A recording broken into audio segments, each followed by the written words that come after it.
Hello दोस्तों, आप सभी का स्वागत है आपके अपने यूट्यूब चैनल GKGS मस्ती 2.0 के एक बेहतरीन वीडियो में। और इस वीडियो में हम महत्वपूर्ण वन लाइनर क्वेश्चन को लेकर आए हैं ऑप्शन के साथ। और ये सभी क्वेश्चन जो है आगामी परीक्षा के लिए महत्वपूर्ण है। प्राचीन भारत से सिंधु घाटी सभ्यता से लेकर जितना भी होगा, यानी एंशियंट भारत का, एंशियंट हिस्ट्री का, ये सारा क्वेश्चन आपको देखने को मिलेगा। तो कोशिश करेंगे इस वीडियो में 100 क्वेश्चन जो है हम डिस्कशन करा दें, 100 क्वेश्चन हम डिस्कशन करा दें। तो चलिए वीडियो को स्टार्ट करते हैं और पहले क्वेश्चन की ओर बढ़ते हैं। पहला क्वेश्चन है, यानी सिंधु घाटी सभ्यता से ये टॉपिक वाइज जो है आपका बनाया गया है और इसको ध्यान से पढ़िएगा, आपको याद हो जाएगा। सिंधु घाटी, यहाँ पे तो होगा सिंधु घाटी सभ्यता, जिसको हम लोग हड़प्पा सभ्यता के नाम से भी जानते हैं। तो चलिए क्वेश्चन को स्टार्ट करते हैं। पहला क्वेश्चन है, हड़प्पा सभ्यता का शाब्दिक मान्यता प्राप्त काल क्या है?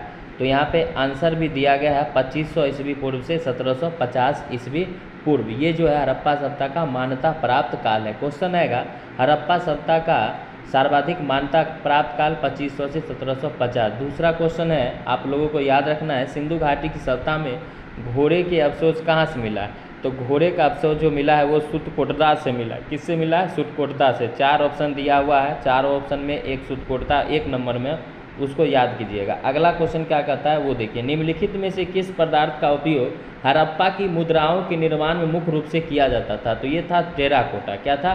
टेराकोटा।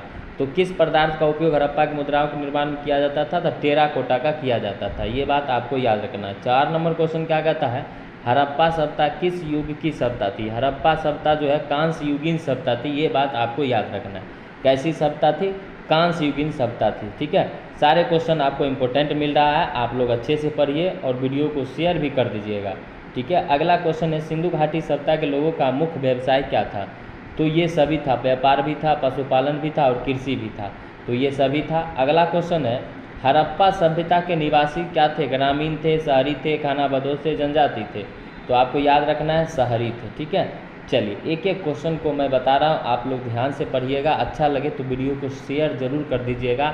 और आप लोग लाइक भी नहीं करते हैं, कम से कम एक लाइक भी कर दीजिए। लाइक करने से क्या होता है, हमारे अंदर जो आत्मविश्वास है वो बढ़ता है। अगर आप लोग लाइक नहीं करते हैं तो मुझे लगता है थोड़ा आत्मविश्वास की कमी हो जाता है। तो बिल्कुल आप इस बात को सोचिए और कम से कम लाइक ज़रूर कीजिए। वीडियो देखते हैं ज़रूर लेकिन लाइक नहीं करते हैं। अच्छा एक बात बताइए, लाइक करने से कुछ होता है क्या? कुछ नहीं होता है, लेकिन एक मोटिवेशनल जगता है। तो 7वां नंबर क्वेश्चन है, सिंधु सभ्यता के घर किसके बनाए जाते थे? तो ईंट के बनाए जाते थे। वो भी किस ईंट के? कच्ची ईंट के कि पक्की ईंट के? तो पक्की ईंट के। तो बिल्कुल याद रखिएगा। अगला क्वेश्चन क्या कहता है, हड़प्पा वासी किस वस्तु उत्पादन में सर्वप्रथम थे? तो चलिए अगला ऑप्शन इसमें है, देख लीजिएगा, मुद्राएं हैं, कांसे के औजार हैं, कपास हैं, जौ हैं। तो याद रखिएगा कांसे के औजार। ठीक है, चलिए अगला क्वेश्चन कहता है, ध्यान से देखिएगा, यहाँ पे क्या कहता है, निम्नलिखित विद्वानों में से हड़प्पा सभ्यता का सर्वप्रथम खोजकर्ता कौन था? आप देखिए, हड़प्पा सभ्यता का खोजकर्ता राय बहादुर दयाराम साहनी था 1921 ईस्वी में। ये बात आपको सभी लोगों को पता है। सिंधु सभ्यता का पतन बंदरगाह कौन सा था? तो लोथल था। ठीक है, याद रखिएगा, 2 था, लोथल और सुतकोटदा। ठीक है, चलिए हड़प्पा सभ्यता की खोज यहाँ पे लिखा हुआ है, तो कब हुआ था? तो 1921 ईस्वी में। एक एक क्वेश्चन को मैं खोज के आपके बीच रख रहा हूँ, आप लोग पूरा देखिएगा। मोहनजोदड़ो कहाँ स्थित है? तो मोहनजोदड़ो सिंध, ठीक है, सिंध में स्थित है। ये बात आपको याद रखना है। 12 क्वेश्चन हो गया है, 13 नंबर क्वेश्चन पे चल रहे हैं। अगर आपको कोई दिक्कत हो तो आप बिल्कुल हमारे कमेंट में लिख सकते हैं कि सर यहाँ पे दिक्कत हो रहा है, कमेंट जरूर करें। ठीक है, चलिए अगला क्वेश्चन क्या कहता है, ध्यानपूर्वक देखिएगा, हड़प्पा वासी किस धातु से परिचित नहीं थे? तो लोहा से। ठीक है, लोहा से परिचित बिल्कुल ये लोग नहीं थे। ठीक है, लोहा से परिचित नहीं थे। ठीक है, चलिए 18 नंबर क्वेश्चन देखिए क्या कहता है, हड़प्पा कालीन मोड़ें अधिकांशतः बनी होती थी। ठीक है, किससे बनी हुई थी? तो सेल खड़ी से बना होता था। ठीक है, एक एक क्वेश्चन को याद रखना है। सिंधु घाटी सभ्यता के मकान थे ईंटों के। ठीक है, एक क्वेश्चन और यहाँ पे हुआ था। चलिए, आर्य शब्द का शाब्दिक अर्थ क्या होता है? तो आर्य शब्द का शाब्दिक अर्थ होता है कुलीन। आर्य लोग जो थे वो कुलीन थे, जो मध्य एशिया से आए थे भारत में संस्कृत सिखाने के लिए। ठीक है, मध्य एशिया से आए थे, याद रखिएगा। सबसे पहले पंजाब में पहुँचे थे। वेदों की संख्या आपको याद होगा 4 होता है, 4 बिल्कुल है। भारत के राज्य चिन्ह में प्रयुक्त होने वाले शब्द सत्यमेव जयते किस उपनिषद से लिया गया है?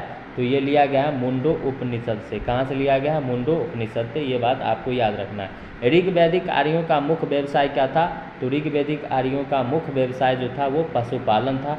ये भी आपको याद रखना है। तो 24 क्वेश्चन आपको फटाफट याद हो गया होगा। 25 नंबर क्वेश्चन को पढ़ लेते हैं।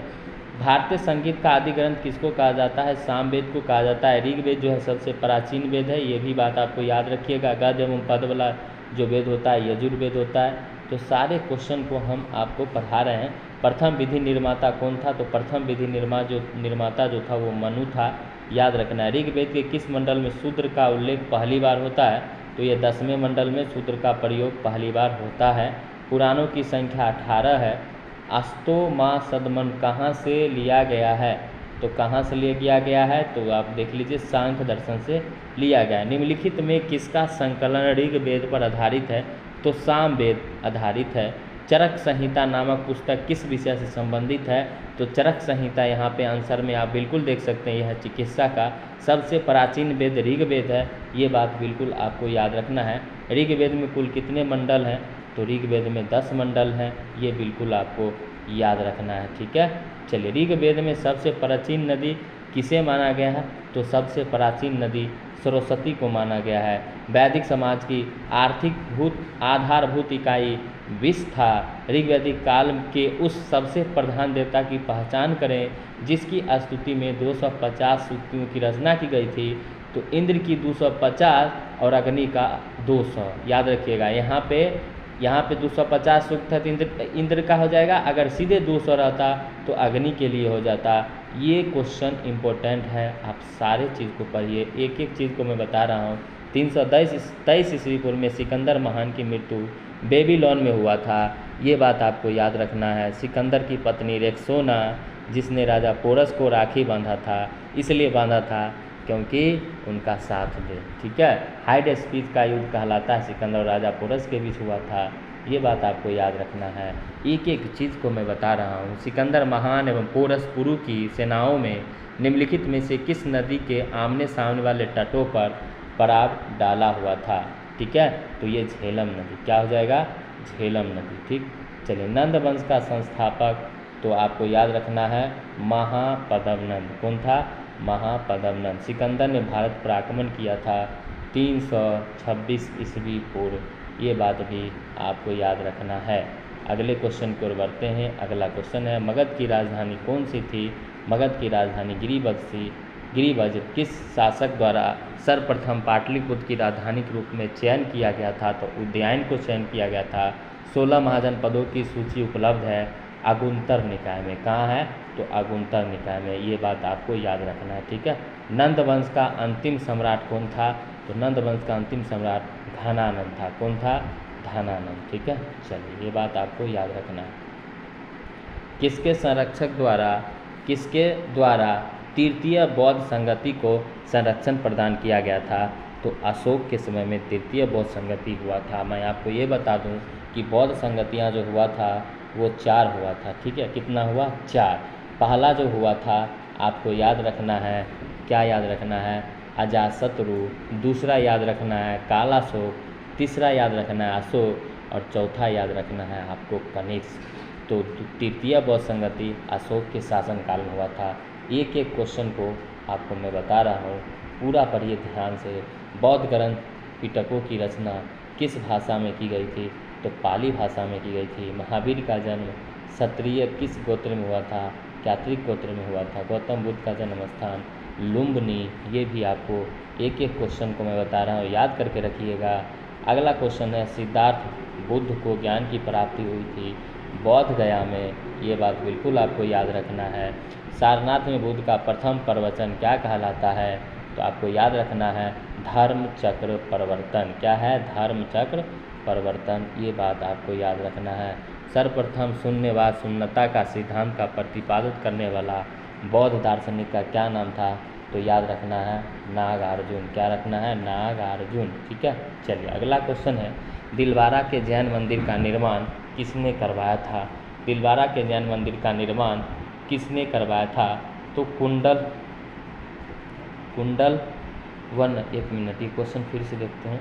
देखिए इसका हो जाएगा चंदेलों ने, क्या हो जाएगा? चंदेलों ने। ठीक है, चलिए याद रखिएगा। अगला क्वेश्चन क्या है? चौथी बौद्ध परिषद का आयोजन किसने किया था? तो कनिष्क ने किया था। भारत में पूजित पहली मानव प्रतिमा किसकी? गौतम बुद्ध की। तृतीय बौद्ध संगति कहाँ हुआ था? पाटलिपुत्र में हुआ था। इसका ट्रिक याद रख सकते हैं, राबे पागु, प्रथम राजगिरी, द्वितीय आपको याद रखना है वैशाली, ठीक है, तृतीय पाटलिपुत्र, चतुर्थ कुंदन। एक एक चीज़ को याद रखना है। बुद्ध की मृत्यु के बाद प्रथम बौद्ध संगति की अध्यक्षता महाकश्यप ने किया था, ये बात याद रखिएगा। मिलिंद पन्हो, मिलिंद के प्रश्न राजा मिलिंद और किस बौद्ध भिक्षु के मध्य संवाद के रूप में हुआ था? नागसेन। महावीर ने जैन संघ की स्थापना कहाँ किया? पावापुरी में।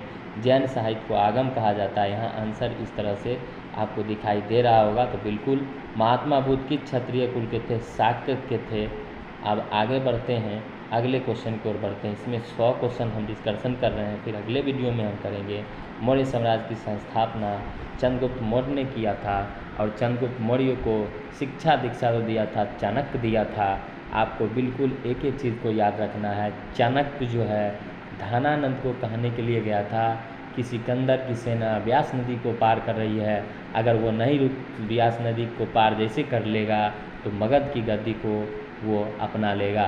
तो धनानंद ने चाणक्य को बिल्कुल उसको अमर्यादित भाषा का प्रयोग करके उसको दरबार से धक्का देकर भगवाने का काम किया था, और उसी समय उन्होंने कसम खा लिया था कि धनानंद मैं तुमको गद्दी पर से हटा दूंगा।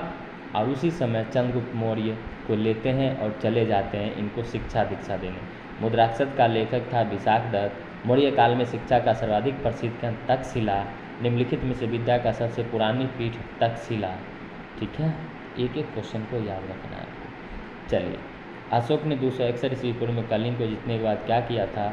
भारी रक्तपात देकर युद्ध की नीति को सदा के लिए त्याग दिया था, और अशोक नहीं रहा, अशोक का हृदय परिवर्तन हो गया कलिंग युद्ध के बाद।